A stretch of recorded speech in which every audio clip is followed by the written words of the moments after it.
el secreto de la herencia. La carta llegó con el sello de la Notaría de Córdoba, una hoja de papel amarillenta que olía a polvo de siglos. Fátima Ortega la sostenía en sus manos temblorosas, como si fuera una bomba a punto de explotar. Tenía 45 años, los mismos que su difunta tía Matilde, la única familia que le quedaba en este pueblo de Andalucía donde la vida fluía como el río Guadalquivir, lento y monótono. Desde que su esposo Alejandro murió en un accidente de coche hace 2 años, Fátima se había convertido en una sombra de sí misma, una viuda solitaria que solo salía al mercado a comprar pan y vino para acompañar sus largas noches frente al televisor. Pero ahora, con el nombre de su tía tachado en la carta, todo cambiaría.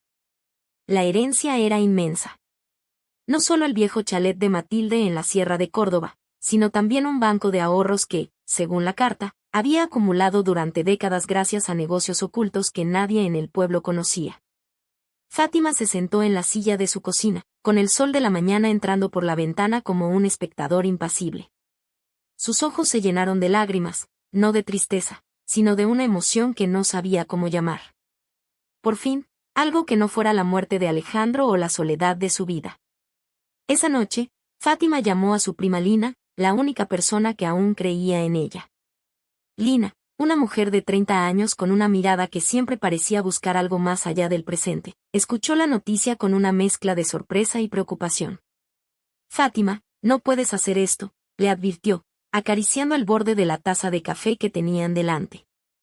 Esa fortuna no es para gastarla en caprichos. Tienes que pensar en el futuro, en lo que podría pasar si alguien descubre que no estás haciendo las cosas bien. Pero Fátima no escuchó. Al día siguiente, ya había comprado un coche nuevo, un vestido de diseñador que le recordaba a los tiempos en que aún se sentía viva, y un viaje a Madrid para conocer a un amigo que no veía desde que era niña. La vida, por fin, se había convertido en un juego de lujo, y Fátima no quería perder la oportunidad de vivir algo más que el dolor de su viudez. Sin embargo, las cosas no se quedaron así. A los pocos meses, el dinero comenzó a desaparecer. Las inversiones que Fátima hizo en negocios que no entendía, como un hotel en la costa o un restaurante en Sevilla, no funcionaron. Los empleados se marcharon, los clientes no llegaron, y el dinero se evaporó como si nunca hubiera existido. Lina, que ya no podía ignorar la situación, le advirtió una vez más: Fátima, esto no puede seguir así. Si no dejas de gastar, perderás todo. Pero Fátima no escuchó. No quería escuchar. Su mente estaba en otro lugar, en un mundo donde el dinero no era un problema, donde el pasado no la perseguía, y donde Alejandro no existía. Hasta que, un día, su exesposo apareció en la puerta de su casa. No vino solo. Vino con un abogado, con documentos en la mano, y con una acusación que le partió el alma: tú me engañaste, Fátima. Tienes una herencia que me ocultaste, y eso me da derecho a demandarte por infidelidad. Fátima se quedó paralizada. No entendía. No podía creer que Alejandro, el hombre que amó durante toda su vida, la acusara de algo tan absurdo. Pero el abogado, con una voz fría y segura, le explicó: el testamento de tu tía menciona una relación que tuvo con un hombre en Madrid, un amante que no mencionaste nunca. Y ahora, con la herencia, tenemos pruebas de que esa relación existió.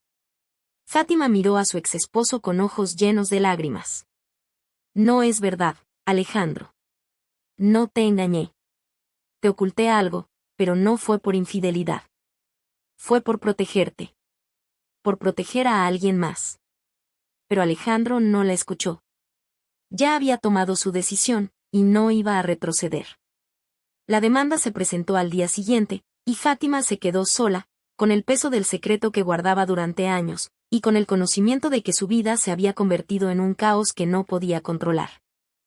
El clímax llegó cuando el juez de la corte le ordenó a Fátima devolver el dinero que había gastado, y cuando el pueblo, que antes la admiraba, ahora la miraba con desprecio. Fátima se sentó en su vieja silla de la cocina, con los ojos llenos de lágrimas, y pensó en Lina, en el secreto que guardaba, y en el futuro que se le había escapado. Pero aún no era el final. Aún no había terminado. El juicio fue una pesadilla. Fátima, con el pelo desordenado y la cara pálida, se sentó frente al juez con una sensación de vacío que no podía describir. El abogado de Alejandro presentó pruebas, documentos, testimonios de empleados que habían trabajado en el hotel de Madrid, y una carta de amor que Fátima había escrito a su amante, que nunca había existido. El juez, con una voz fría y severa, le dijo: Fátima Ortega, usted ha perdido la fortuna de su tía, y ahora debe devolverla. Su comportamiento ha sido inadecuado, y su vida ahora es una carga para su pueblo. Fátima no respondió. Solo se quedó allí, con los ojos cerrados, sintiendo el peso de la culpa, el dolor de su vida, y el secreto que había guardado durante años. Pero no fue solo el juez quien la juzgó. El pueblo también lo hizo. Los vecinos, que antes la admiraban, ahora la miraban con desprecio. La tienda de la panadería, que había sido el único lugar donde Fátima se sentía útil, ahora estaba vacía. Los clientes no venían, y los empleados se habían marchado. Fátima se sentía sola, abandonada, y sin futuro. Pero entonces, en medio del caos, una idea surgió en su mente. Una idea que no sabía si era posible, pero que le daba un motivo para seguir adelante. Fátima se acordó de Lina, de su prima, de la mujer que siempre la había cuidado, y de la promesa que le había hecho: Fátima, si un día necesitas ayuda, estaré aquí. Esa noche, Fátima llamó a Lina. Le contó todo, desde el momento en que recibió la carta de la notaría, hasta el día en que Alejandro la acusó de infidelidad. Lina, con una voz que no mostraba sorpresa, le dijo: Fátima, no te preocupes. Estoy aquí. Te ayudaré. Y así fue. Lina, con su experiencia en negocios y su capacidad para ver oportunidades donde otros no las veían, le ofreció una solución: abrir una panadería. No un negocio de lujo, sino un lugar pequeño, con recetas familiares, donde la gente podría venir a comprar pan, a hablar con Fátima, y a recordar los tiempos en que aún se sentía viva. Fátima, con el corazón roto, aceptó. Aunque no tenía dinero, Lina le prestó el capital necesario, y juntas, comenzaron a trabajar. El primer día fue difícil. La panadería estaba vacía, los clientes no venían, y los empleados se negaban a trabajar. Pero Fátima no se rindió.